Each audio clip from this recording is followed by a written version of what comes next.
Gospodine Dačiću, evo da čuje svi građani, da u ovoj zemlji ima pravde, Ivica bi bio u marici odavno, a vi ste tu na mestu ministra policije. Što se tiče toga da li ste vi za litijum, iskopavanje litijuma ili ne, pročitaću vam šta je rekao vaš Igor Braunović, inače v.d. Srbijašuma, koji bi takođe bio u marici da ovde ima zakona s obzirom na to kakav se zločin sprovodi nad našim šumama, ali biće prilike i za to.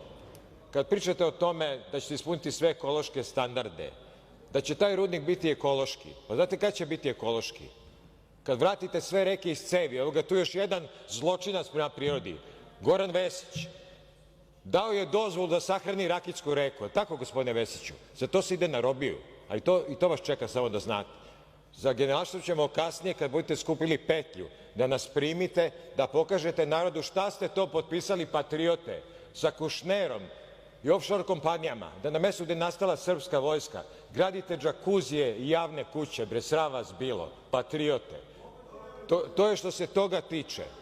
Gospodine Dačiću, vaše ispovesti su vrlo živopisne i to što je rekao sad Lazović, to što se tiče litijuma, dobro razmislite, imate još vremena da se predomislite, jer vas čeka ono što se desilo u Valjevu, čeka vas opšta pobuna. Ja vidim da vam je frka, imate problem s tim, dići će vam se pola Srbije. Ako će nešto da ujedini i opoziciju i narod, to su osnovni elementi, to su voda, vazduh i zemlja.